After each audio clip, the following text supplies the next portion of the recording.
예수님 안에 거하기를 원하시는 성도님들을 예수님의 이름으로 축복합니다. 우리 함께 예수 이름이 온 땅에 찬송하시겠습니다.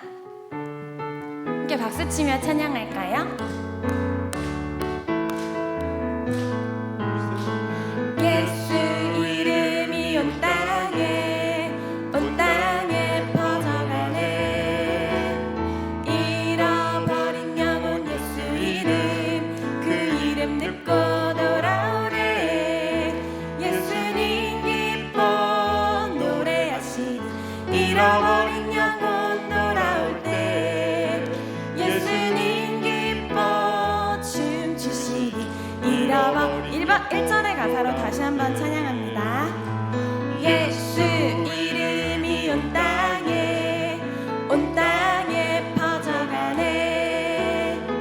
잃어버린 영혼 예수 이름, 그 이름 듣고 돌아오네. 예수님 기뻐 노래하시니 잃어버린 영혼 돌아올 때. 예수님 기뻐 춤추시니 2절입니다. 예수 이름이 온 땅에, 예수 이름이 온 땅에 선포되네. 하나님의 나라 열방 중에 임하시네. 하나님 기뻐 노래하시니 열방이 주께 돌아올 때. 하나님 기뻐 춤추시니 2절 한 번 더 찬양할게요. 예수 이름이 온 땅에 선포되네. 예수 이름이 온 땅에 선포되네. 하나님의 나라 열방 중에 임하시네. 하나님 기뻐 노래하시니 열방이 주께 돌아올 때. 하나님 기뻐 춤추시니 열방이 예수님 기뻐 노래하시니 기뻐 노래하시니 잃어버린 영혼 돌아. 예수님 기뻐 춤추시니 하나님 기뻐 춤추시니 열방이 주께 돌아올 때. 아멘. 찬송가 430장 주와 같이 길 가는 것 함께 찬양하시겠습니다.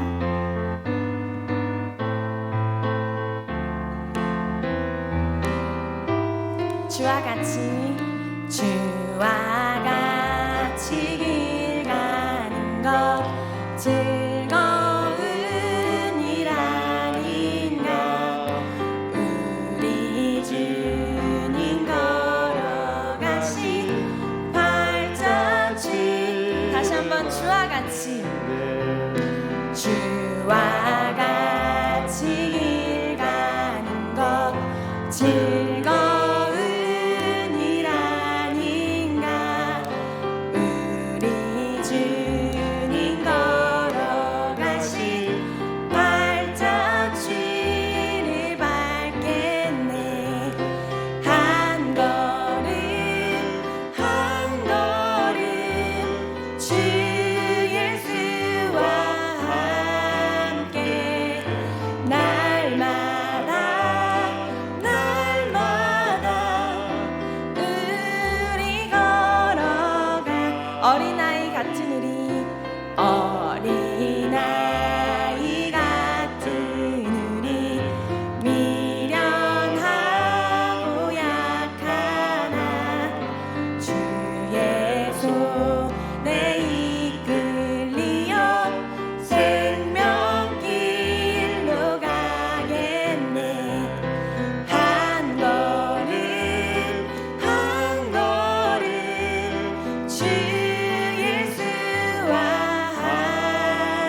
주와 같이 길 가는 것 주와 같이 길 가는 것 즐거운 일 아닌가 우리 주님 걸어가신 발자취를 밟겠네 한 걸음 한 걸음 주 예수와 함께 날마다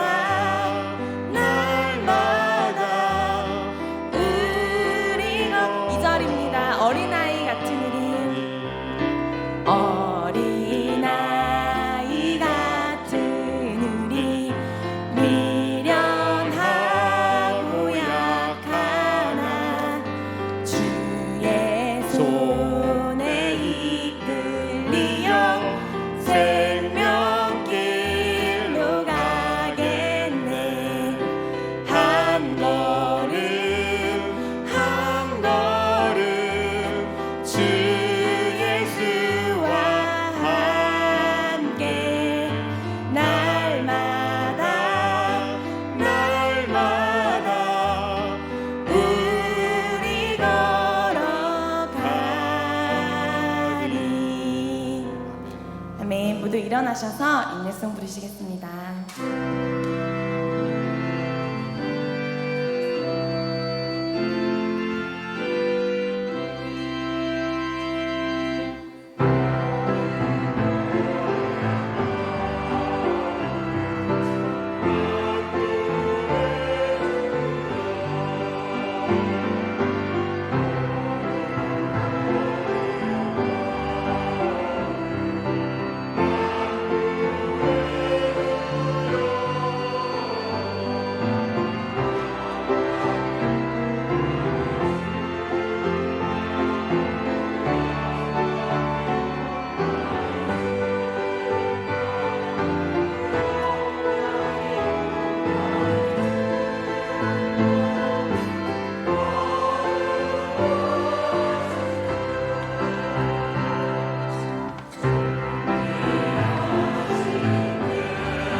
거룩한 주일, 하나님께서 복 주신 날입니다. 마음을 하나님께로 향하며 믿음으로 예배합니다.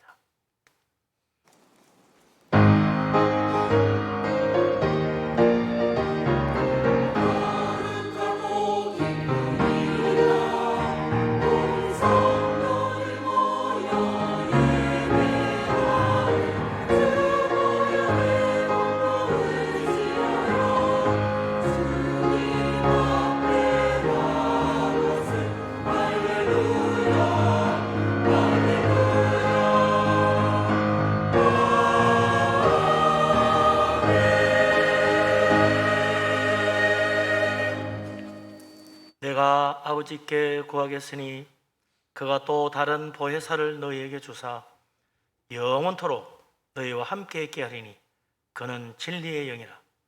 성령은 모든 것 곧 하나님의 깊은 것까지도 통달하시느니라. 보혜사 아버지께서 내 이름으로 보내실 그 성령, 그가 너희에게 모든 것을 가르치고 내가 너희에게 말한 모든 것을 생각나게 하리라. 아멘. 전능하신 하나님, 우리를 사랑하신 하나님, 놀라운 은혜의 크신 축복을 믿고 의지합니다. 이 시간 우리 모두에게 사모하는 심령 위에 성령을 물붓듯이 부어 주옵소서. 우리가 다 성령의 충만한 은혜를 받고 영으로 진리로 예배하며 살아계신 하나님 만나 배우며 진리 가운데로 인도함 받는 복된 예배가 되게 하여 주옵소서. 예수 그리스도 이름으로 기도합니다. 아멘. 하나님 앞에 우리의 허물과 죄를 고백하며 회개합니다. 전능하신 하나님, 우리를 사랑하신 하나님, 긍휼이 풍성하신 우리 아버지 하나님, 은혜를 베풀어 주옵소서. 우리는 참으로 부족하기 짝이 없는 불쌍한 죄인들입니다. 긍휼히 여기시고 주님의 십자가의 피로 우리의 모든 더러운 죄를 깨끗하게 씻어 주옵소서. 속이는 탐욕도, 교만한 마음도, 악한 정욕도, 불순종하는 마음과 세상 사랑하며 주님 거역하는 완악한 불신앙도 다 회개합니다. 성령께서 우리 마음을 새롭게 하시고 십자가의 피로 씻어 깨끗하게 변화되어 하나님 만나 배울 수 있도록 인도하여 주옵소서. 자비하신 하나님, 은혜로우신 하나님, 긍휼이 풍성하신 우리 아버지 하나님, 우리를 불쌍히 여겨 주옵소서. 참으로 어리석고 미련하고 완악하며 교만하고 탐욕에 가득한 불쌍한 죄인입니다. 예수 그리스도의 십자가의 은혜를 의지합니다. 주님의 그 속죄의 피로 우리의 심령 속까지 깨끗하게 씻어 주옵소서. 우리 옛 사람이 죽고 성령 안에 새 사람으로 거듭나 주님 앞에 나아갈 수 있도록 이 시간 성령께서 우리의 마음을 주장하여 주옵소서. 예수 그리스도 이름으로 기도합니다. 아멘. 사도신경으로 신앙을 고백합니다. 나는 전능하신 아버지 하나님 천지의 창조주를 믿습니다. 나는 그의 유일하신 아들 우리 주 예수 그리스도를 믿습니다. 그는 성령으로 잉태되어 동정녀 마리아에 의해서 나시고 본디오 빌라도에게 고난을 받아 십자가에 못 박혀 죽으시고 장사된 지 사흘 만에 죽은 자 가운데서 다시 살아나셨으며 하늘에 오르시어 전능하신 아버지 하나님 우편에 앉아 계시다가 거기로부터 살아있는 자와 죽은 자를 심판하러 오십니다. 나는 성령을 믿으며 거룩한 공교회와 성도의 교제와 죄를 용서받는 것과 몸의 부활과 영생을 믿습니다. 아멘. 찬송가 331장을 찬양합니다.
박상민 안수집사님 기도합니다.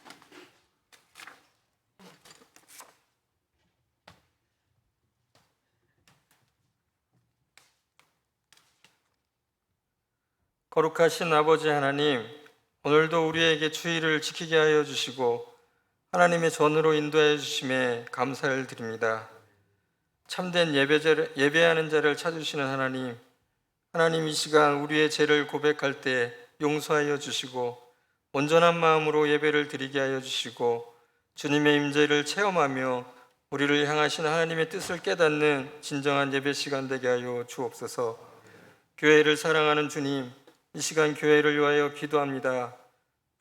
분이엘 교회에 많은 부서들이 있습니다. 주님 안에서 바로 서게 하시고 서로 협력하며 건면하며 기도함으로 더 부흥되기를 원합니다. 아버지 하나님, 우리 교우 중 아픈 한우들이 있습니다. 하나님께서 함께하여 주시고 그 고통 가운데서 하나님의 권능의 손길로 치유될 수 있도록 은혜를 베풀어 주시기를 원합니다. 또한 교회의 장로, 안수집사, 권사로 부름받은 분들을 위하여 기도합니다. 늘 말씀과 기도로 깨어있어 시험을 능히 이기게 하여 주시고 늘 경건하게 살아가며 믿음의 본이 되는 분들로 세워주시기를 원합니다. 복음을 전하시기를 원하시는 주님, 우리 모두가 복음을 전파에 힘쓰는 자들 되게 하여 주옵소서.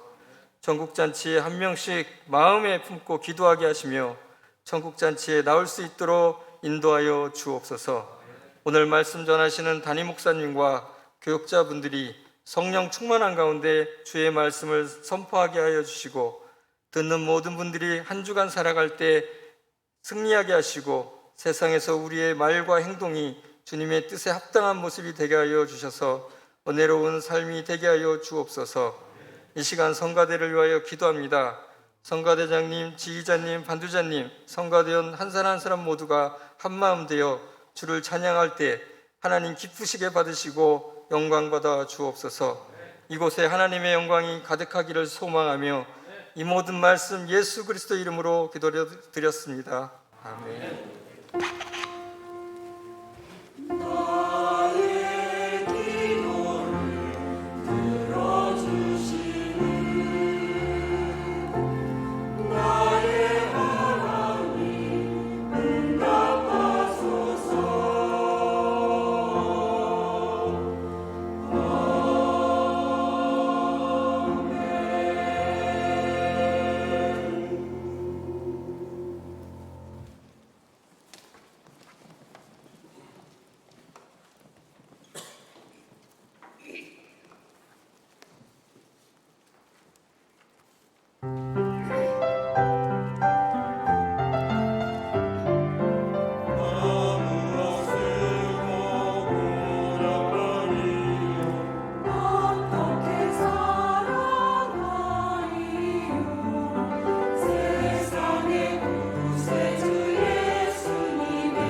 할렐루야.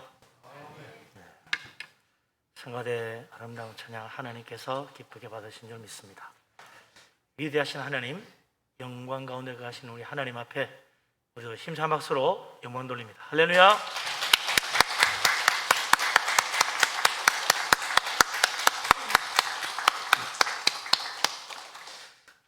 우리 한 주간 만에 다시 이렇게 건강한 모습으로 주 앞에 나와왔습니다. 서로 반갑게 인사하고 축복하며 교제하도록 합니다. 반갑습니다. 사랑합니다. 축복합니다. 은혜 충만하시기 바랍니다. 하나님께서 우리를 위해 예비하신 놀라운 은혜를 우리 모두에게 물 붓듯이 부어주시기를 바랍니다. 아멘. 하나님 말씀 봅니다. 디모데후서 1장 13절, 14절 두 절을 봅니다.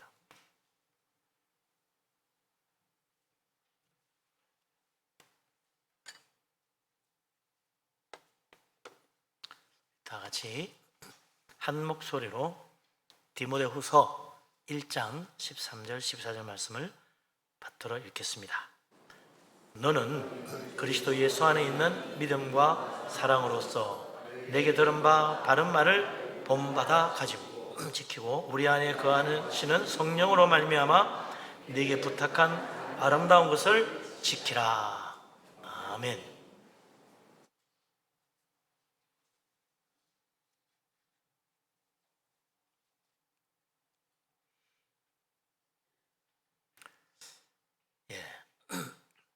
이 세상 모든 것은 참 잘 변합니다. 날씨도 얼마나 잘 변하는지. 비가 왔다가 안 왔다가, 더웠다가 또 추워졌다가, 아니 뭐 여름인데 우박이 떨어지기도 하고 말이죠. 이 세상이 참 희한해요. 또 우리도 그래요. 아침이 다르고 저녁이 다릅니다. 사람 마음이 얼마나 잘 변하는지 알 수가 없어요. 또 우리가 늘 이렇게 옷을 입고 나오지만 이것도 뭐 하루 이틀 지나면 냄새 나잖아요. 빨아야지. 세탁해야 됩니다. 그 좀 있다 보면 뭐 또 어디가 헤어지기도 하고 찢어지기도 하고 더럽혀지기도 하고 그래서 못 입게 되기도 하죠. 세상은 참 잘 변합니다. 모든 것도 잘 변합니다. 나도 잘 변합니다. 우리나라도 그동안 얼마나 많이 변했는지 몰라요. 다른 나라 살던 사람 한국 오면 깜짝 놀랍니다. 몇 년 만에 왔더니 딴 세상 돼 있다고. 한 10년 전에 오면 완전히 다른 세상이에요. 얼마나 잘 변하는지. 그만큼 또 많이 발전하니까 좋지요. 좋게 변하니까 좋은 거죠.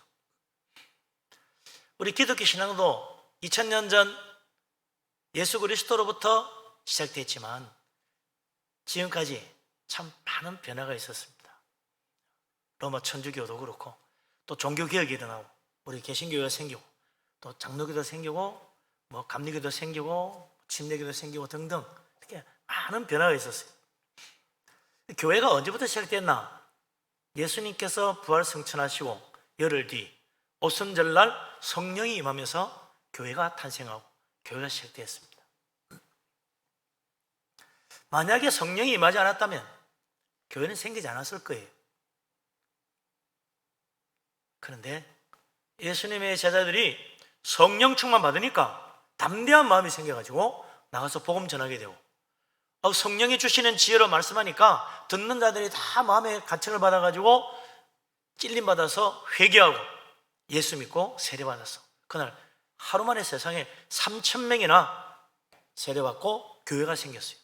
하루 만에 어떻게 3,000명 교회가 생길 수 있겠습니까? 놀라운 일입니다. 역사상 그런 일이 없어요.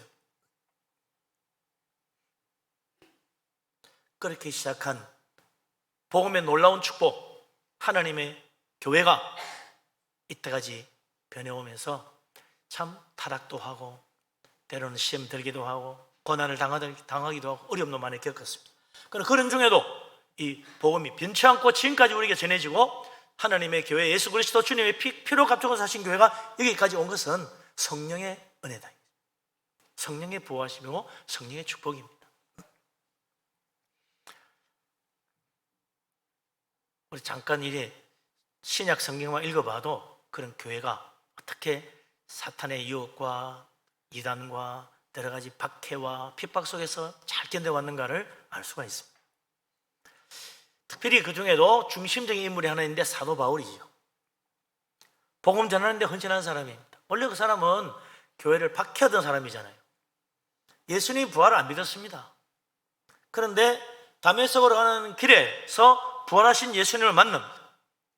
그 다음부터 그는 완전히 변화되어 가지고 예수 그리스도와 십자가의 복음을 전하는데 자기 인생을 바치는 위대한 전도자가 됐죠. 왜 바울이 그토록 자기 인생을 바쳐가면서 복음을 전했나? 빌립보서 3장 7절, 8절, 9절에 보면 바울이 뭐라 그러냐면 예수 그리스도를 아는 지식이 내가 이때까지 배웠던 모든 어떤 지식보다도 고귀하다. 예수 그리스도를 위해 사는 것이야말로 내가 이때까지 유익하게 여기던 모든 좋은 것들보다 더 놀라운 참으로 귀중한 것이라는 것을 깨달았다는 거예요. 이 세상 것 아무리 좋아 보여도 그건 한낱 배설물같이 더러운 것이다. 예수님 믿고 성령의 은혜를 받고 보니까 그게 깨달아지는 거예요. 다 내다버렸어요. 그리고 이제는 예수님만 바라보고 주님만 붙잡으며 달려갔다. 그러니까 어떤 박해를 받아도 주님의 은혜 가운데 성령의 충만한 힘으로 다 이겨나가고 마지막에는 순교하도록까지 복음을 위하여 헌신한 사람이 된 거죠. 그가 이제 아시아 지역을 다 전도하고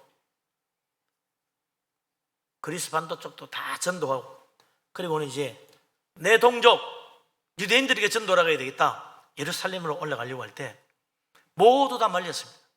그게 어딘 줄 알고 가느냐? 유대교 소굴이다. 그곳에는 지금 사도 바울 너를 잡아 죽이려고 기다리는 사람이 얼마나 많은지 모른다. 가면 죽는다고. 가지 말라고. 모두 다 말렸어요. 그때 사도 바울이 사도행전 20장 24절에 뭐라 그럽니까? 내가 달려갈 길, 주 예수께 받은 사명, 하나님의 은혜의 복음을 증언하는 일을 마치려 하면은 내 생명조차 조금 더 귀한 것을 이기지 아니한다. 자기는 예루살렘에 가서 죽는 것까지도 각오하고 간다고 그랬어요. 그는 복음보다도 자기 목숨은 거기에 비하면 참으로 너무나 복음이 귀하기 때문에 자기 목숨조차 귀하게 여기지 않는다는 거예요. 세상에 어떻게 다 좋아도 목숨보다 귀한 게 어디 있겠어요? 예수님도 그랬잖아요. 온 천하를 다 얻어도 지 목숨 잃으면 무슨 소용이 있냐고. 그런데 바울은 그런 예수님 말씀을 아는 사람인데도 복음을 전하기 위해서는 내 목숨도 조금이 귀하게 여기지 아니하고 바칠 수 있다는 거예요. 어떻게 그런 믿음이 생겼습니까? 성령 충만하니까, 하나님의 은혜가 충만하니까, 복음의 진리를 깨달았으니까 그렇게 되는 거예요.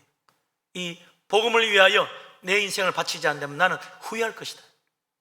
내 인생보다 더 귀한 복음, 그걸 위해서 목숨을 기꺼이 바쳤다는 거예요.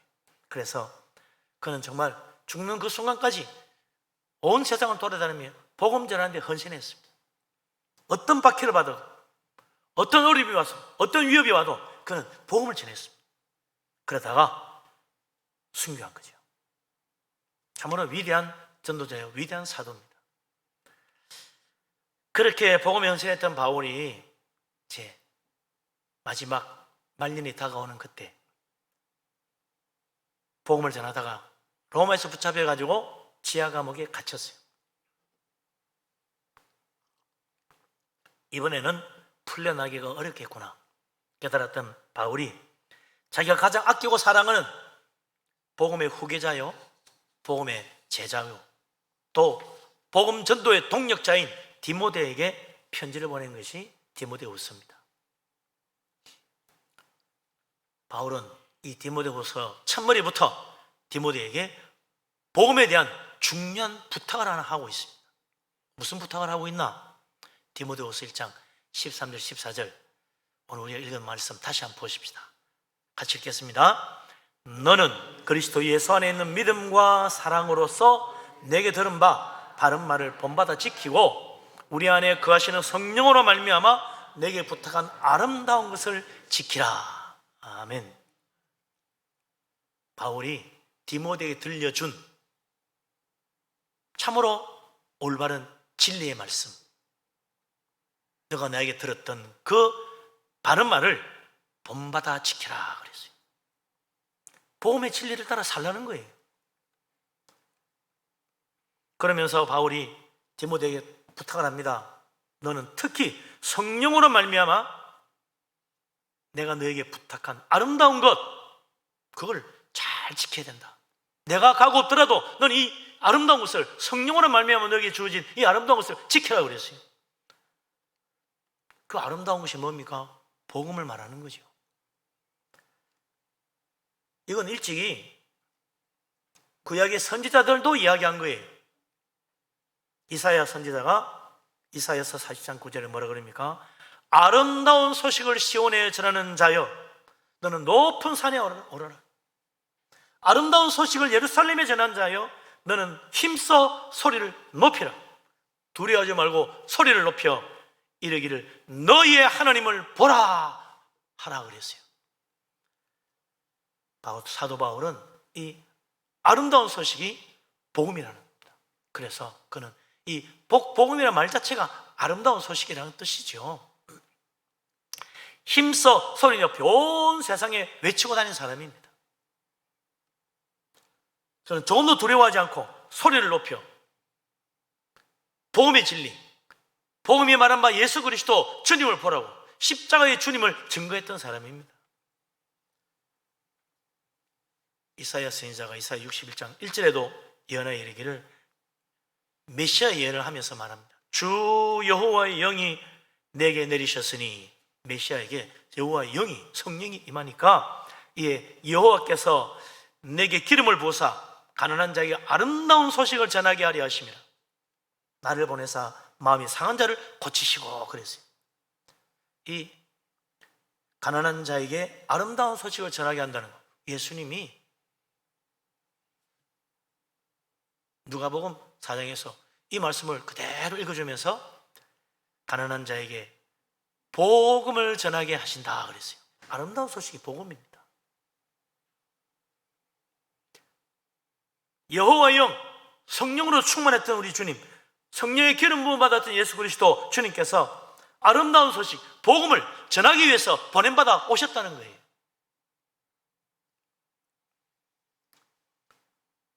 예수님은 그래서 복음 전도에 자기 인생을 완전히 바쳤습니다. 예수님만 아니고 예수님의 모든 제자들, 사도들도 다 성령의 충만함을 받아가지고 복음을 전하는데 자기 인생을 다 바쳤어요. 사도 바울은 성령의 충만한 감동하심을 받아서 자기 인생도 복음을 위해 헌신했을 뿐만 아니라 디모데에게도 복음을 전하고 그도 이 받은 바 복음을 다른 사람에게 전하라고 말씀하는 것입니다. 바울은 복음이 자기가 죽고 난다 끝나기를 원하지 않았어요. 내가 죽고 난 뒤에도 이제 내가 순교해 죽을 텐데 내 뒤에 너는 계속 이 복음을 들고 이 복음을 잘 지키고 잘 보존하여 모든 사람에게 계속 전하라는 겁니다. 내 생명보다 귀한 복음, 온 세상을 구원하는 복음, 멸망으로 가는 수많은 사람들 건질 수 있는 이 생명의 복음, 이걸 위하여 사는 것이 가장 귀한 인생이라. 이보다 더 귀한 게 어디 있냐? 나처럼 너도 복음 위해 살아라. 그게 바울의 마지막 부탁이었다는 겁니다. 복음이 뭐기에 바울이 자기 인생을 거기다 다 바쳤습니까? 그리고 복음이 얼마나 소중하기에, 정말 바울이 깨달은 복음이 뭐기에 자기가 가장 사랑하는 제자 디모데에게 마지막 부탁으로 이 아름다운 소식 복음을 전하는데 헌신하라고 말했습니까? 복음이 뭡니까? 마가복음 1장 1절을 딱 펼치면요, 첫 마디가 나와요. 하나님의 아들 예수 그리스도의 복음의 시작이라 그랬어요.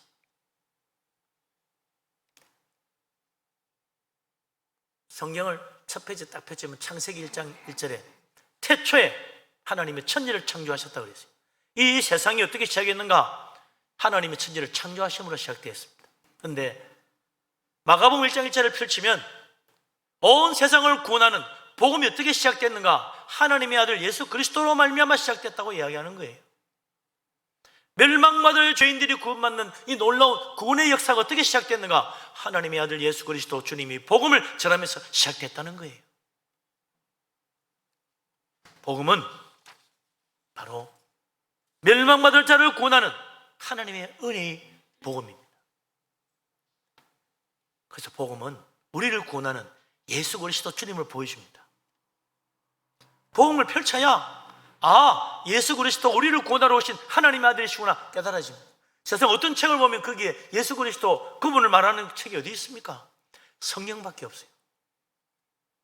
성경을 볼 때 우리는 하나님의 아들 예수 그리스도, 우리를 구원하러 오신 메시아, 우리 죄를 위해 십자가에 지신 예수 그리스도를 만나는 것입니다.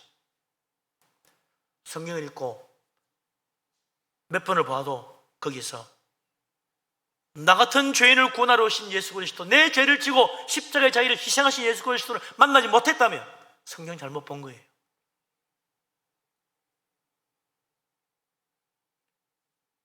복음은 분명히 예수 그리스도를 보여줍니다. 심지어 예수님은 복음서만 아니라 창세기부터 시작해서 모든 성경 전부가 다 예수 그리스도 자기를 가르치고 있다고 이야기했어요. 성경 보고 예수님 발견하지 못하면 성경 잘못 읽은 겁니다. 예수님 만나야 됩니다. 그 예수님은 복음을 전하신 거예요. 하나님의 복음 사역을 시작하면서 주님은 분명히 말씀하셨습니다. 때가 찼고 하나님 나라가 가까이 왔으니 회개하고 복음을 믿으라 그랬어요. 복음 믿어야 돼요. 회개하고 복음 믿어야 돼요. 그래야 하나님 나라 놀라운 축복이 우리의 것이 되는 것입니다. 예수님은 이 복음을 전하기 위해서 온 갈릴리를 두루다니셨어요. 마을마다 가서 복음을 전하셨어요. 갈릴리만 아니라 유대 땅 예루살렘에도 가서 복음을 전했어요. 저 북쪽 두로와 시도에 가서 이방인들에게 땅에다 가서도 복음을 전하셨어요. 그 주님이 나는 이걸 위해 왔다고 말씀하셨습니다. 누가복음 4장 43절 이건 찾아보십시다. 누가복음 4장 43절 같이 읽지요.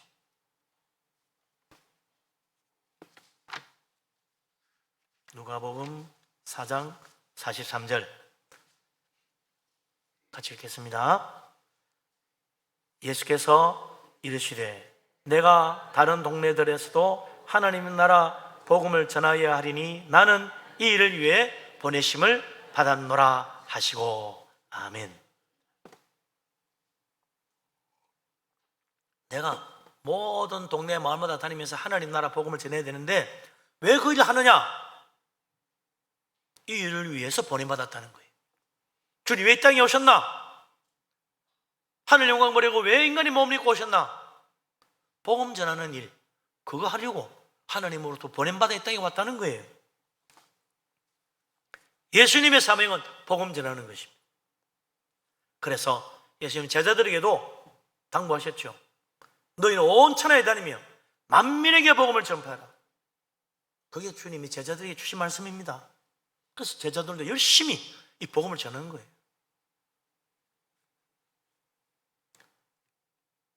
예수님께서 이 복음에 온전히 헌신하신 이유, 복음이 하나님의 뜻이기 때문에 그래요. 복음이야말로 하나님의 뜻입니다. 그 성경에서 우리는 복음을 발견할 수 있어야 돼요. 복음이 바로 성경의 진정한 의미입니다. 복음이 바로 진리 중에 진리입니다. 왜 그렇습니까? 이게 왜 하나님의 뜻이고 복음이 바로 성경의 진정한 의미고 복음이 바로 진리 중에 진리입니까? 복음이 구원의 길을 보여주기 때문입니다. 누구든지 복음을 믿으면 구원받습니다. 누구든지 복음을 믿고 예수 그리스도를 만나면 하나님 나라 천국의 축복을 받는 거예요. 모든 세상 사람들이 정말 가고 싶은 천국 어떻게 갑니까? 복음이 보여줍니다. 복음을 믿으면 죄인도 구원받습니다. 복음을 믿으면 어리석은 자도 영생을 얻습니다. 복음을 믿으면 배우지 못한 자도 진리를 알게 되고 영의 눈을 뜨게 됩니다. 하나님을 알게 됩니다. 그러니 이보다 더 아름답고 귀한 진리가 어디 있습니까? 복음이야말로 가장 고귀한 것, 가장 아름다운 보배 같은 거예요. 아니, 보배보다 더 귀한 거죠. 여기에 구원이 있고 여기에 생명이 있고 여기에 천국이 있는 것입니다. 그래서 사도 바울은 로마서 1장 16절에서 말했습니다. 내가 복음을 부끄러워하지 않는다. 나는 복음 부끄러워하지 않는다. 이 복음이 바로 모든 믿는 자를 구원하는 하나님의 능력이 있기 때문에 나는 복음을 부끄러워하지 않는다 그랬어요. 성령 충만하여 영의 눈을 뜨게 되면요, 복음이야말로 너무나 아름답고 귀한 진리요, 생명이요, 능력이요, 축복이라는 사실을 알게 되는 거예요. 성령의 감동하심과 은혜를 받는 사람은 사도 바울처럼 복음을 부끄러워하지 않습니다. 복음을 감추지 않아요. 너무나 귀한 거, 보배 같은 건데 왜 감춥니까? 이야기하고 싶어지고 말해주고 싶고 그걸 위해 살고 싶어지고 이걸 남에게 전하지 않으면 견딜 수 없는 마음이 생기는 거예요. 예수 안 믿는 사람은 너무나 안타까운 거예요.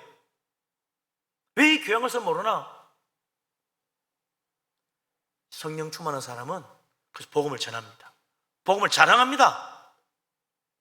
예수 믿으라고 강력하게 말합니다. 예수 믿어야 된다고 외칩니다. 복음이야말로 믿는 사람을 구원하는 하나님의 능력입니다. 우리의 능력으로 구원받지 못합니다. 내 어려움으로 구원받지 못합니다. 내 열심으로 천국 가지 못합니다. 사람이 할 수 없는 것을 하나님이 하시는 것, 그게 복음입니다. 그래서 비록 부족하고 못난 사람이라도 복음 믿으면 하나님이 그를 구원해 주십니다. 아무리 천하고 죄 많은 사람이라도 복음 믿고 회개하면 하나님이 그를 새롭게 하여 천국으로 인도해 주시는 거예요. 그러니까 예수님 한쪽 편 강도 같이 십자가에 못 박혔는데, 아니 그래 예수님께 당신의 나라 예수 그리스도가 말씀하신 그 천국, 그 나라에 주님과 시험 나 같은 죄인도 있었다고 기억만 해달라고 그랬는데도 주님은 네가 오늘 나와 함께 천국 간다고 그랬잖아요. 복음을 인정하기만 하면, 예수님이 말씀하신 천국을 받아들이기만 하면 다 구원받아 천국 가는 거예요. 놀라운 능력입니다. 한국 사람도 좋고 미국 사람도 좋고 일본 사람도 좋고 아프리카 흑인도 좋아요. 남자도 좋고 여자도 좋아요. 다 늙은이나 젊은이나 어린아이까지도 아무 상관없어요. 복음을 믿으면 구원받고 영생 얻고 천국 가는 것입니다. 그래서 우리가 이걸 위해서 천국잔치 하는 거 아니에요. 해마다 천국잔치 왜 합니까? 뭐 하고 싶은 사람이나 해라, 그게 아닙니다. 정말 성령에 감동하심 받고 구원의 은혜를 받은 사람이라면 안타까운 마음이 있는 거예요. 왜 저 사람들은 예수를 믿지 않고 아무리 전도 안 될까? 어떻게 좀 방법이 없나? 그 천국잔치 하는 거예요. 전도해보자고. 또 전도부에서 매주마다 수요일날 가서 보험 들고 나가가지고 길거리에서 뭐 시장바닥에서 저 중시장 가서 전도지 나눠주고 왜 합니까? 이 복음이 믿기만 하면 구원은 하나님의 능력을 받는 축복의 이 진리인데, 이거 모르니까 얼마나 안타까워요. 이것만 알면 구원 받는데, 이것만 알면 지옥의 멸망에서 구원받고 천국의 영생의 축복이 주어지는데 믿으라고 또 가고 또 가고 또 가는 거예요. 아, 그거 한 번 하면 됐지 몇 번이나 하냐고. 10번이든 1000번이든 10,000번이든 해야죠. 예수 믿을 때까지. 어떤 사람이 그래, 아이고 10년 동안 전에도 눈도 깜짝 안 합니다. 20년 전해야지. 10년 돼서 안 되면 20년 하는 거지. 어떻게 알아요? 12년째 믿을지 13년째 믿을지 21년째 믿을지 22년째 믿을지 알 수 없는 거야.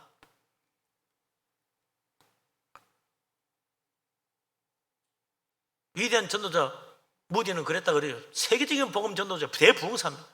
근데 그가 기도해도 정말 안 믿는 친구가 있었는데 죽고 난 뒤에 믿었다잖아요. 예? 무디가 죽고 난 뒤에 믿는 거야. 아이고 내 살아생이 안 믿는 게 다 헛되고나 천만에 믿는 거예요. 복음 전하면 헛되지 않습니다. 씨앗이 떨어졌는데 내 살아생전에 꼭 싹이 나는 걸 봐야 돼. 내 죽고 난 뒤에 싹이 날 수도 있어. 이 복음이 너무나 귀하기 때문에 가정복음화 포기할 수 없는 거예요. 아, 우리 집안은 안 돼. 아닙니다. 끝까지 기도하고 전도하고 예수 믿으라고 말해야 돼요. 이거 안 하면 멸망하는데, 복음을 통한 하나님 능력 받지 못하면 저 영원한 지옥의 권세가 그를 붙잡고 내려갈 텐데 어찌 안타깝지 않으십니까? 그치 그냥 복을 씌었어요. 있을 수 없는 거예요. 복음이야말로 멸망에서 구원받는 하나님의 놀라운 능력이요, 하나님의 은혜입니다. 생명이요, 진리요, 구원이요, 천국의 축복이 바로 거기에 있는 것입니다. 복음전도 사도 바울이 자기 인생을 다 바친 것처럼, 디모데도, 위대한 다른 모든 사도도, 모든 믿음의 사람들, 다 성령 충만한 사람들 다 이를 위해 자기 인생을 다 바친 것처럼 우리가 복음에 헌신해야 됩니다. 전도를 위해서 힘써야 됩니다. 그냥 나 하나 교회에서 예배하고 신앙생활 하면 되지, 그게 아니에요. 내 인생보다 훨씬 귀한 것, 내 생명보다 너무나 보배로운 것, 내가 좋다고 생각하다 훨씬 아름다운 것, 그게 복음입니다. 하나님 말씀합니다. 아름다운 소식을 외쳐라. 네 목소리를 다하여 외치라는 거예요.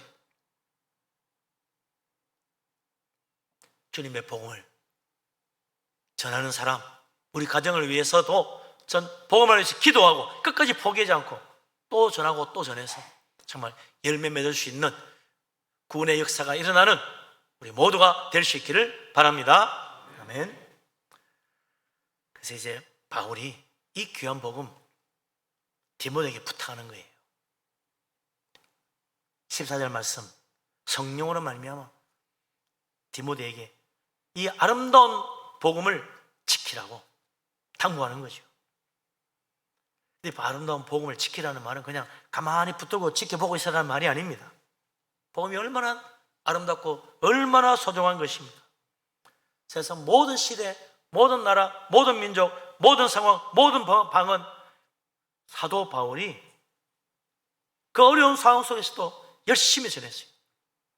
복음에 있는 놀라운 진리, 그 생명의 능력, 믿으면 다 구원받는데 여기에 말이죠, 악한 사탄이 방해를 하는 겁니다.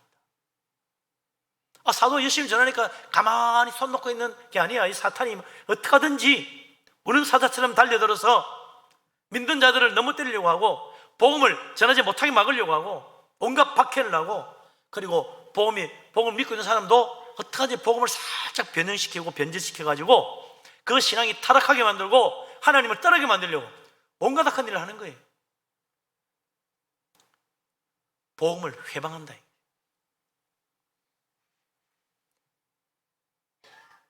그래서 바울이 복음 전할 때 얼마나 많은 박해를 받습니까? 얼마나 많은 생명의 위협을 받는지 몰라요.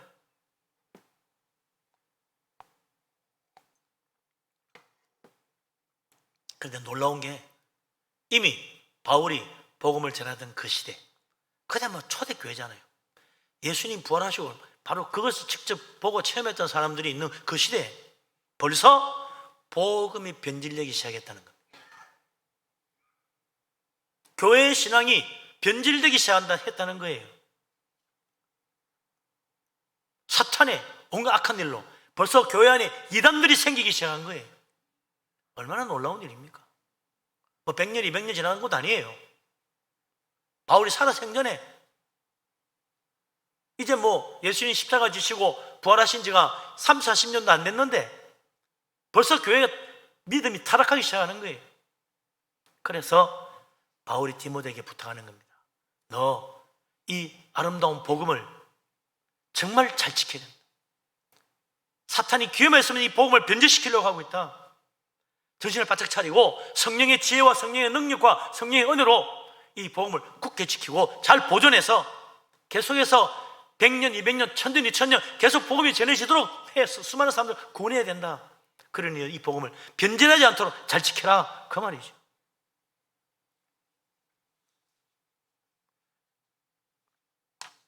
참 안타깝게도 가장 은혜로웠던 교회, 성령 충만했던 교회예요. 이단들이 들어옵니다. 갈라디아 교회도 갈라디아서 바울이 갈라디아서 처음에서 1장 처음부터 말해요. 뭐라 그러면 첫 말이 그거예요. 갈라디아 교회 사람들아, 어떻게 너희들이 복음 들은 지가 언젠데 벌써 다른 복음을 믿고 따르고 있느냐. 내가 정말 놀랄 뿐이다. 바울이 깜짝 놀랐어요. 갈라디아 교회 복음 전하고 뭐 좀 전도하고 돌아다니 다시 와보니까 변질됐어. 그는 분명히 말합니다. 갈라디아 교인들이 다른 복음은 없다. 하늘에서 온 천사라도 우리가 전한 복음 위에 다른 복음을 전하면 그는 저주를 받아 마땅하다고 그랬어요. 우리나라에도 이 다른 복음 전하는 거짓 이단들이 얼마나 많은지 모릅니다. 뭐 잘 아는 대로 문선명 통일교 육신의 구원을 이루겠다는 거야. 영혼 구원 아니고 육신 구원하자고. 예? 문선명 뭐 그것도 죽었죠. 육신 구원은 커녕 지금도 죽었네. 하나님 어머니가 계시다고 믿는 하나님의 교회, 앞으로는 교회를 하나님의 교회라 말하기도 이상하게 돼서 예수 그리스도의 교회라고 해야 될 것 같아. 교회 이름이 하나님의 교회야. 참 어처구니 없게도 하나님 어머니가 계신데 처음에 그 말 듣고는 이분이 뭐 말을 잘못하시나, 나이가 많으신 할머니가 와서 그러길래 나이가 많아서 좀 착각하시나 했더니 그렇게 믿더라고. 정말 그런 교회가 있는 거야. 지금 우리나라 최대의 이단입니다. 우리나라 최대의 이단, 하나님의 교회. 다른 웬만한 이단 두세 배요. 놀라운 일입니다. 그 다음에 잘 아는 구원파, 거듭난 체험을 해야 구원받는다. 예수 믿으면 구원받는 게 아니고 거듭난 체험을 해야 구원받는데, 예수 믿으면 거듭나서 구원받는 게 아니고 거듭난 체험을 해야 된다는 거야. 아무리 믿어도 소용없어. 이렇게 거듭난 체험하고 구원받는 사람은 다시는 회개할 필요도 없어. 이미 모든 죄 다 용서받았어. 무슨 죄를 지어도 괜찮아. 이미 다 용서받았으니까. 얼마나 희한한 종교입니까? 사악한 종교예요. 이단이. 그 구원파 중에 하나가 13만 4천 명 구원받는다고 하는 신천지잖아요. 똑같은 소리 합니다. 장막 성전, 신천지 이단. 여호와의 증인도 있지요. 천국은 이 땅에 이루어지는 것이다. 하늘에서 이루어지는 거 아니다. 이게 여호와의 증인입니다. 예수는 하나님이 아니다. 여호와만 하나님이다. 삼위일체를 부정합니다. 이게 다 사탄이 온갖 복음을 변질시키고 온갖 계략으로 사람들을 혼란하게 만들어서 복음의 진리 안에 서지 못하게 만들려고 만들어놓은 수많은 이단들이다. 이게 최근에 생긴 게 아니요, 2000년 전부터 있었던 거예요. 이름 바꾸고 약간씩 바꿔가지고 수천 년 이어져 오는 거예요. 사도 바울 때부터 있어서.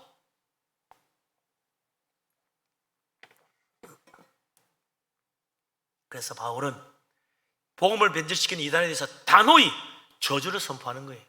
천사가 와서 말해도 믿지 말아라. 다른 복음은 없다. 이 거짓 복음을 따라가다는 멸망과 저주를 받는다. 우리 예수님도 그랬잖아요. 그들은 거짓 선지자라. 양의 옷을 입고 다가오지만 그 속에는 노락질하는 늑대가 들어있다는 사실을 알아야 된다.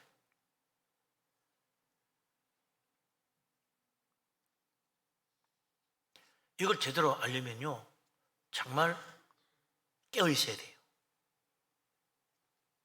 많은 사람들이 이단에 끌려가잖아요. 왜 끌려간 줄 아세요?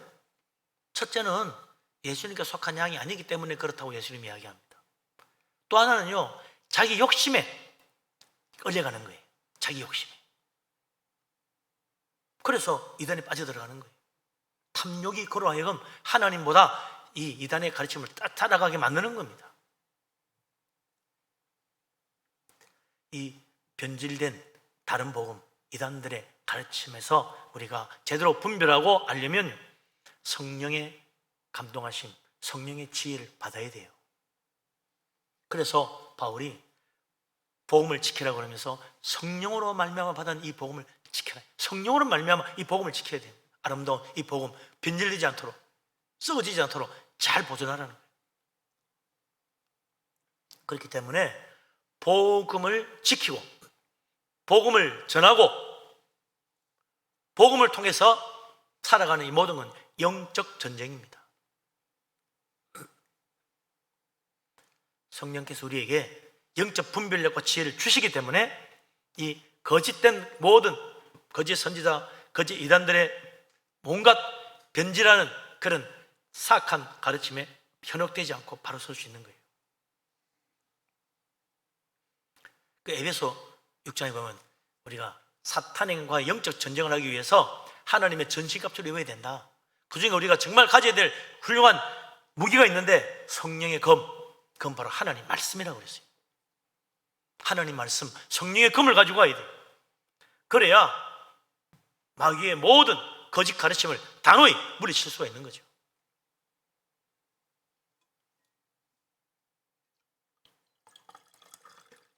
성령의 은혜를 의지하면 성령님이 지혜를 주십니다. 성령의 은혜를 의지하면 성령의 감동하시면 영의 눈을 뜨게 됩니다. 진리가 보이는 거예요. 거짓이 깨달아지는 거예요. 성령의 감동하심, 성령의 은혜 가운데 살아갈 때 하나님의 뜻이 무엇인지 보이는 거예요. 아, 이건 사탄의 역사구나 깨달아지는 거예요. 이게 영적 분별력입니다. 하나님 믿는 자들에게 성령의 은혜를 주셔가지고 영적 분별력을 가지고 거짓에 속지 않도록 인도해 주시는 거예요. 성령께서 우리를 진리 가운데 인도하시는 것입니다. 그렇기 때문에 우리는 항상 성령의 은혜를 위해서 기도해야 됩니다. 성령 충만 받기 위해서 기도해야 됩니다. 성령의 은혜 가운데 기도하고 성령의 감동하심마다 성령을 봐야 돼요. 성령의 은혜와 감동하심이 있을 때마다 우리는 그 중요한 성경을 외워둬야 돼요. 외워야 돼요. 읽고 넘어가면 안 돼. 이 말씀 참 좋구나. 밑줄 끄고 넘어가지 말고 외우려고 해야 돼요. 우리 예수님은 성경을 통째로 외우신 분이야.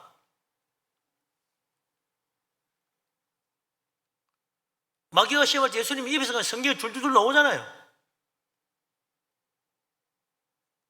예수님은 마귀와 시험할 때만 아닙니다. 예루살렘에 가가지고 랍비들, 바리새인들, 서기관과 함께 이야기할 때도 예수님 입에서 성경이 줄줄줄 나왔어요. 성경을 통째로 외우신 분이에요.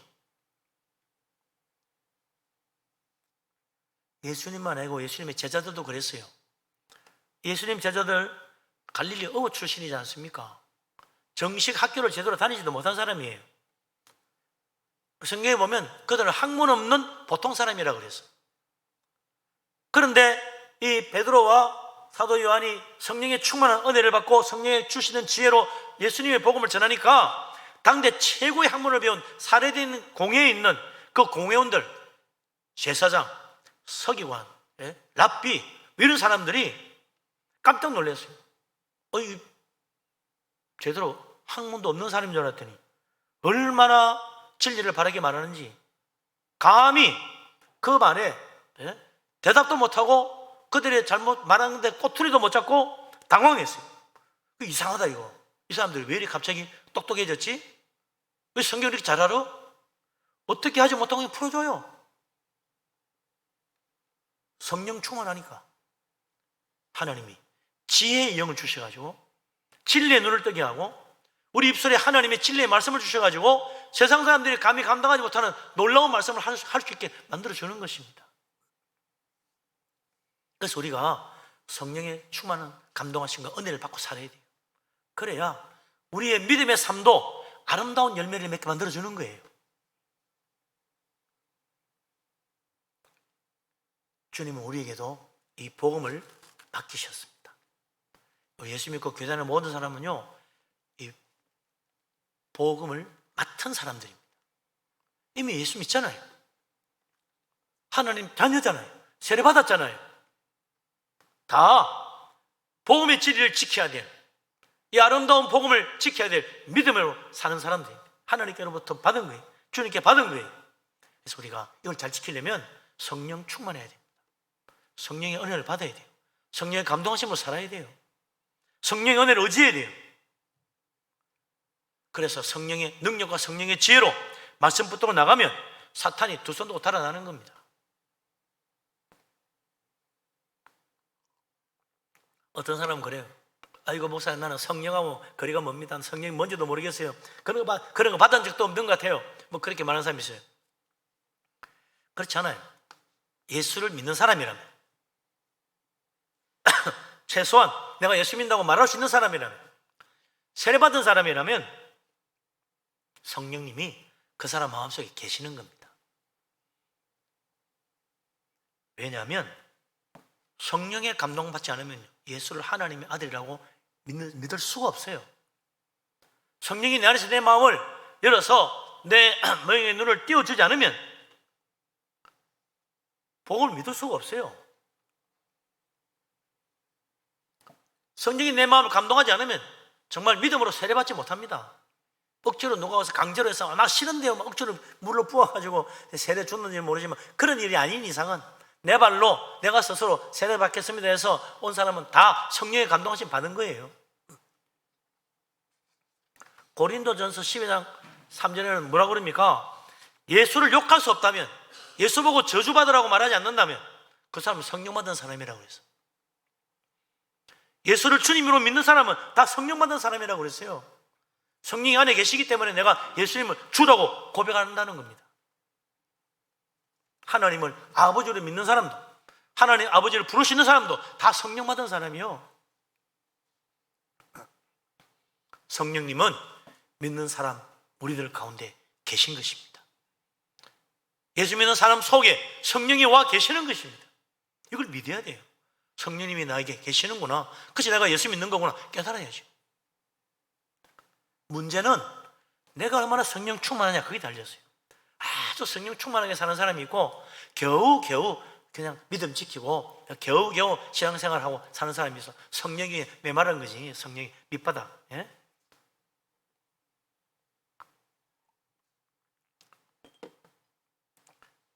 수건도 그래요. 빨래감 하면 처음에 물 세탁기 넣으면 물이 철렁철렁 하잖아요. 그때 들면 물이 뚝뚝뚝뚝 흐르 떨어지지. 세탁 끝나고 뺑 돌려 타수가 나면요 들면 어때요? 분명히 젖기는 젖었는데 아무리 털어도 물이 안 나와. 이 참 딱 성령 충만하고 비유하기 딱 좋아요. 성령 충만한 사람은 맞지? 예? 물이 뚝뚝뚝 떨어지는 그런 빨랫감이나 수건 같아. 뚝뚝뚝 떨어져 그냥. 그런데 성령 충만하지 못한 사람은 탈수한 것 같아. 예? 성령의 은혜가 없는 건 아닌데, 안 믿는 건 아닌데 아무리 쥐어짜도 물이 안 나와. 예? 분명히 젖었는데 말이야 물이 안 나오네. 분명히 예수 믿고 교회 다니는 건 맞는데 영 은혜가 없네. 영 믿음이 부족하네. 도대체 정말 믿음으로 살지를 못하네. 쥐어짜도 안 되네. 그래야 되는 거야. 성령 충만해야 돼요. 푹 젖어 있어야 돼. 탈수한 신앙인처럼 성령이 탈수되는지 아무리 짜도 이게 뭐 마르는 건 아닌데 왜 이렇지? 믿음 없는 건 아닌데 그런 사람 되면 안 됩니다. 예? 주님은 성령을 물 붓듯이 부어주신다잖아요. 푹 젖으라는 이야기야. 성령에 푹 젖어야 돼요. 그게 성령 충만한 거지. 성령 충만하면 그때요 은혜와 감사와 기쁨이 항상 가득한 거예요. 예? 성령 충만하면 예배가 즐겁고 기쁜 거예요. 성령 충만하면 하나님 말씀이 얼마나 좋은지 몰라요. 성령 충만하면 찬송도 기뻐요. 찬송 부르는 게 얼마나 좋은지 몰라. 기도도 힘이 나는 거예요. 기도할 때 성령 충만하면. 성령 충만 안 하고 그냥 말라 뱉어가지고 아무리 안 젖은 젖긴 젖은데 왜 물이 안 나오나 하는 그런 탈수한 성령에 탈수당한 그런 사람들, 그 사람은 예배는 오기는 오는데 아이고 빨리 하고 마치지 오늘따라 목사님 괜히 또 길게 하네 이렇게 생각한다고. 기도가 길어서 아우 저 장로님 오늘따라 기도 왜 저리 오래 해 좀 짧게 하시지 됐는데요 이렇게 생각한다고. 찬양도 됐어 아이고 1, 2, 3절만 하지 또 혹 4절까지 한다니까 이런 생각 든다니까. 예? 한 곡만 하면 되지 또 부르네 그런 생각도 하는 거지. 성령 충만하면 하나는 은혜와 기쁨과 감격이 세상을 이기는 힘을 주시는 거예요. 그래서 강 같은 기쁨, 샘솟는 기쁨, 평강이 넘치는 삶을 사는 거예요. 세상에 감당하지 못하는 사람이 됩니다. 아이고 저는 진짜 예수쟁이야 우리가 도저히 손 못 대겠어 그래 되는 거지. 예수님 따라 사는 사람, 거기에 놀라운 열매가 나타납니다. 가장 중요한 이 두 가지를 말해주고 있잖아요. 13절 말씀 아까 읽었지만 다시 보십시다. 13절 같이 읽겠습니다. 너는 그리스도 예수 안에 있는 믿음과 사랑으로서 내게 들은 바 바른 말을 본받아 지키고. 아멘. 예수 그리스도 안에 성령 충만한 사람은 예수 그리스도 안에 있는 믿음과 사랑을 따라 삽니다. 믿음의 열매, 사랑의 열매가 가득한 거예요. 이 믿음은, 예수 안에 있는 믿음은 세상 어떤 종교의 믿음과 달라요. 예수 안에 있는 사랑은 이 세상 어떤 사랑과도 달라요. 세상 종교 어떻습니까? 내 정성이 통하지, 정성을 들이세요 그런다고. 열심히 노력해야지요. 내 노력이 인정받는 게 세상 종교입니다. 그러나 그리스도 안에 있는 믿음은요, 성령의 은혜를 의지하는 믿음이요, 성령의 은혜를 받는 믿음, 네? 성령 충만에 통하는 믿음이 그리스도 안에 있는 믿음입니다. 성령 충만해야 모든 게 이루어지는 거예요. 성령 충만에 믿음의 놀라운 축복, 정말 기쁨과 능력이 생기는 거예요. 성령의 감동하심 받으면 예수 그리스도의 십자가가 깨달아집니다. 그게 은혜입니다. 성령의 감동 받으면 복음의 진리를 통해서 하나님의 놀라운 뜻을 깨닫고 믿음으로 살게 됩니다. 성령 충만하면 하나님이 얼마나 위대한 분인지 보이는 거예요. 성령 충만하면 동시에 내가 얼마나 부족한 죄인인지를 깨닫는 것입니다. 그래서 하나님 아니면 나는 살 수 없구나, 예수 그리스도의 십자가 아니면 나는 살 길이 없구나, 주님 붙잡는 거예요. 나는 과연 성령 충만하게 살아왔나? 나는 과연 성령의 은혜의 물이 뚝뚝뚝 떨어지는 사람인가? 아니면 탈수당한 것처럼 도대체 믿는 건, 안 믿는 건 아닌데 왜 이렇게 은혜가 메말랐지? 그렇게 살고 있는 사람인가? 나 자신을 돌아봐야 됩니다. 예수 안에 있는 믿음과 사랑으로 진리를 따라 살 수 있다는 거예요. 예수 그리스도 안에 있는 이 믿음과 사랑의 열매가 성령의 능력으로 나타나야 우리는 비로소 주님을 본받아 살 수 있는 믿음의 사람이 되는 것입니다. 열매가 나오는 거예요. 예수 안에 있는 믿음의 사랑, 내가 정말 믿음으로 살아야지, 그 생각이 든다면 또 성령의 은혜 가운데 있는 겁니다. 내가 정말 주님의 사랑을 본받아 살아야지, 그렇게 마음에 감동이 된다면 성령의 감동하심, 은혜가 임하기 시작하는 거예요. 성령의 감동하심 받고 성령 충만한 사람이라면 내가 진짜 하나님 말씀 따라 살아야 되겠다. 많은 열매를, 좋은 열매 많이 맺어서, 아름다운 열매를 많이 맺어서 하나님을 기쁘시게 되겠다, 하나님 기쁘게 해야 되겠다는 믿음이 생긴다면 그 사람은 성령 충만한 사람입니다. 성령 충만할수록 믿음으로 삽니다. 그리스도의 사랑을 따라 열매 맺습니다. 성령 충만한 사람에서 말씀을 사랑합니다. 교회를 사랑합니다. 복음을 전합니다. 하나님의 지혜로 세상을 이깁니다. 이 그리스도 예수 안에 있는 믿음과 사랑을 따라서 성령이 충만한 감동하심을 받고 이 아름다운 복음에 아름다운 열매를 많이 맺어서 우리 하나님께 영광 돌리고 하늘의 상급을 받을 수 있는 성령 충만한 그리스도인 다 될 수 있기를 주님의 이름으로 축원합니다. 아멘. 기도. 전능하신 하나님, 우리를 사랑하심을 감사합니다. 우리에게 성령 충만한 은혜를 내려 주옵소서. 복음의 아름다운 진리를 깨닫게 하시고 하나님의 놀라운 그 아름다운 사랑을 보게 하시고 주님의 영광을 보게 하여 주옵소서. 성령께서 우리에게 믿음과 능력을 주셔서 세상을 이기게 하시고 그리스도의 복음의 열매를 맺도록 축복하여 주옵소서. 예수님 이름으로 기도합니다. 아멘. 찬송가 182장을 찬양.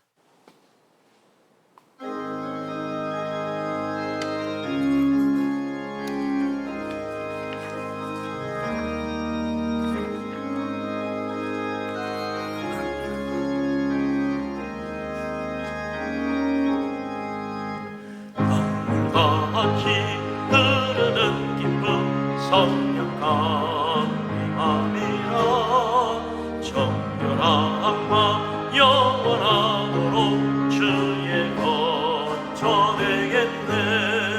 주님 주시는 참된 평화가 내 맘속에 넘치네. 주의 말씀에 거센 풍랑도 잠잠하게 되어라.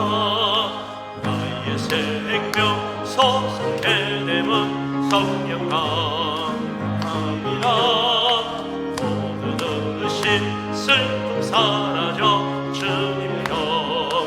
넘치네 주님 주시는 참된 평화가 내 맘속에 넘치네 주의 말씀에 거센 풍랑도 잠잠하게 되도다 하늘에서 담비 내리고 햇빛 찬란함같이 우리 마음에 성령이 많이 주님 보내심이라 주님 주시는 참된 평화가 내 맘속에 넘치네 주의 말씀에 거센 풍랑도 잠잠하게 되노라 생명신에 넘쳐 흘러서 마르마야 적시니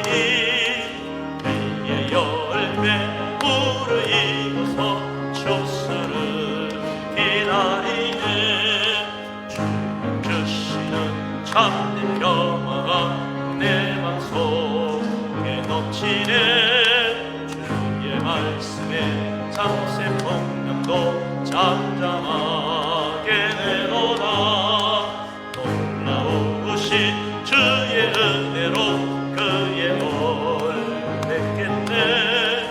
평화로운 안식처에서 영원토록 쉬겠네 주님 주시는 참된 평화가 내 맘속에 넘치네 주의 말씀에 거센 풍랑도 잠잠하게 되도다 할렐루야. 오늘은 피택자 장로님 안수집사님 피택자들을 찬양합니다.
할렐루야. 네. 일어났습니다. 감사 헌금들을 지었습니다. 주님 안에 살게 해주시니 감사합니다. 주님 은혜 감사합니다. 지켜주시고 인도하심 감사합니다. 응답하실 하나님 감사드립니다. 살아가는 이 모든 순간 주님 은혜임을 믿습니다. 범사에 감사하고 하나님 은혜에 감사해서 여러분들이 예물을 드렸습니다.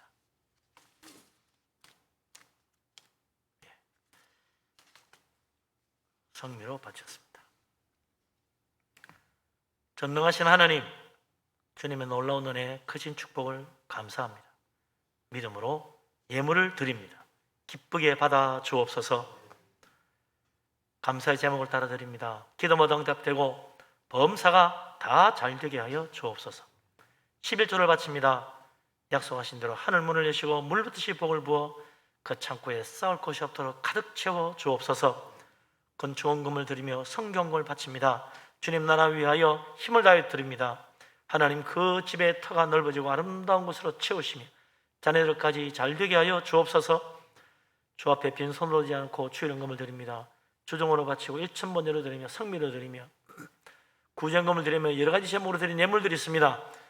하나님 기억하시고 복을 주셔서 들어와도 나가도 다 복되게 하여 주옵소서. 이 시간 또한 이 예물을 드리면서 우리 자신도 하나님께 드려 우리의 인생이 하나님 영광 돌리는 삶이 되게 하여 주옵소서. 예수 그리스도 이름으로 감사하며 기도합니다. 아멘. 자리에 앉으십니다.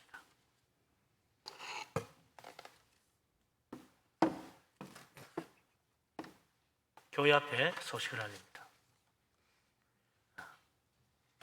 7월 첫 주일 맥초절에 세례성찬이 세례시 있을 예정입니다. 오늘까지 신청하셔야 세례 입교하실 분 신청하셔야 이번 다음 주 문답하고 또 그 다음에 세례 받을 수 있겠습니다. 예수 생명 청구자 지난주에 우리 발표를 하고 선포를 하고 시작을 했는데 지금 우리가 할 일은 내가 이번에 누구를 꼭 전도할까 마음으로 작정하는 겁니다. 내가 누구 정말 전도해야 되겠다. 기도 시작하시기 바랍니다. 그래서 우리가 함께 또 전도 초청 작정자 이렇게 할 때 같이 다 준비해서 한 사람 이상 다 이번에 다 전도할 수 있도록 그렇게 해주시기 바랍니다. 이번 주 토요일 날 안양로의 남성교회 연합회에서 장학금 마련을 위한 찬양 축제가 있는데 우리 거기에 우리 샤론 여성중 전날에 출전합니다. 그런데 이게 좀 같이 언어 좀 해주시고 특히 남성교 주관인데 남성교에서 찬양하는 동안 안 가지 마시고 그것도 좀 가셔야 됩니다. 주관이 거기니까 좀 가셔서 함께 응원도 하시고 참여하시면 좋겠습니다. 예. 나머지 주보를 보시고 참고하시기 바랍니다. 이제 일어나십니다. 모든 영광 하나님께 찬양드립니다.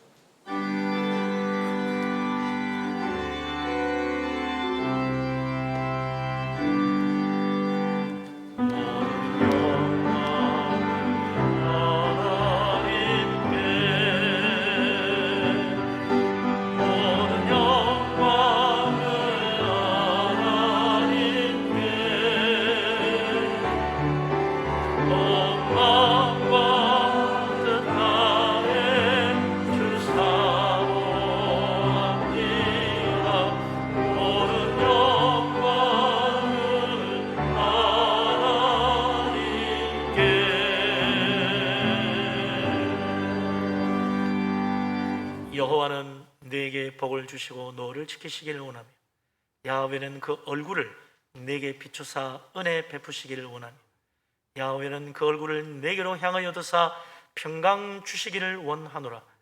이제는 우리 주님 예수 그리스도의 놀라우신 은혜와 아버지 하나님의 크신 사랑과 보혜사 성령님의 교통하심이 성령의 충만한 은혜를 받고 복음의 진리를 붙들고 참으로 믿음 안에 사는 열매를 맺기를 원하는 이 자리에 모인 주의 사랑하는 모든 사람들 위해 항상 함께 하기를 간절히 축원합니다. 아멘.